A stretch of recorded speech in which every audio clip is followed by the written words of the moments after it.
Coming up next, the opinions fly faster than a Wiimote on the bonus round. Our three experts give their hands-on impressions of the Wii. Is the control scheme more than just a gimmick? I'd be very interested in seeing how Mario works with that controller. Are third parties making the right kind of games for the Wii? I think the Wiimote is going to create a whole new generation of games that won't be on the other platforms. And how will the lack of high definition impact the Wii down the road? Nintendo's always been about one thing. That's gameplay, gameplay, and gameplay. That's all right now as the bonus round continues.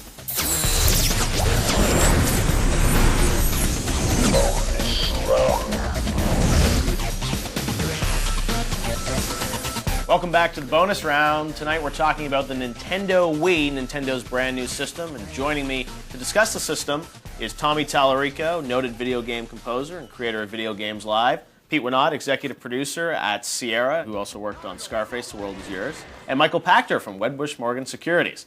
All right, so the Wii, we talked a little bit last time about sort of Nintendo's strategy. Let's get into the real system now.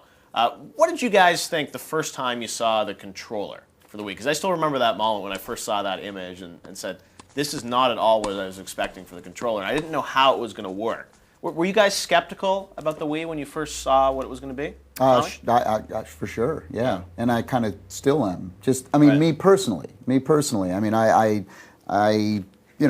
been playing a lot of the games, and I'm finding it difficult to get in there. Not to say that there's a lot of people out there who aren't going to love this, but from somebody who's grown up on video games his whole life, I'm finding it difficult to You sort of have to relearn. And the thing to me is they originally talked about the Wiimote, about how simple it was, just play games with that. It's not that simple, is it? But almost all the games require that second sort of nunchuck attachment to play. I mean, Wii Sports you can play with the Wiimote, but to me that's it's harder to learn. I would think that control scheme is more intimidating to some people than just a regular control. I agree. Call of Duty 3. You're trying to play Call of Duty 3. Or Red Steel. I mean, that was when you get into Red Steel and you put it in. I mean, it's complicated. Did you keep going like this? I kept going like this with I'd like try to put them together and make a controller. Damn it! I'd be like, come on. But I mean, is that a fair criticism? Do you think, Pete, that this system isn't as easy to learn as Nintendo? I mean, I don't know. I did definitely not have the same sort of problems. Like I sort of picked it up. It to me feels like that solution of a 3D mouse. I mean, if you played PC games for a long time, I mean,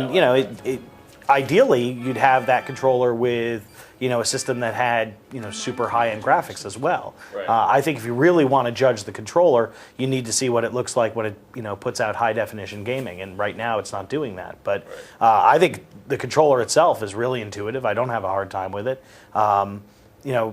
Whether it's the Wii Sports stuff or Zelda, I think they need to do a game that really takes its time to utilize that controller. I'd be very interested in seeing how Mario works with that controller. And it played pretty good at E3. I mean, the Super Mario Galaxy they showed, which was fun, where you sort of shake the remote to make them fly. What's your take, Michael? I agree that it's more complicated than I thought it would be, and I agree that it's more intuitive once you figure it out. Yep. So there's a learning curve. My learning curve was very short, but I did have to figure things out. And anytime you plug the nunchuck in, you're doing something different than you were doing with just the controller. But I have to tell you, and I know I'm older than you guys and have been playing games longer than any of you. Every time I pick up a game with a conventional controller, you have to figure out the button scheme. And unless it's a button masher, unless you're just hitting the X button as hard as you can, you're relearning it. What you're not relearning is the analog stick. I mean, obviously that is always the same thing, but everything else you're figuring out buttons just as well. And I mean, we all play Grand Theft Auto. Okay, what do you hit to get in a car? Well, you had to learn it's the triangle. And I have to tell you the truth, I find myself mashing on the X instead of the O because I forget, because every other game is an X to shoot. So I had to learn something to play that game. I don't find this really that much different. What about once you learn it? Some people have been saying the Wii, might be a gimmick, and the idea is that it's fun for a few months.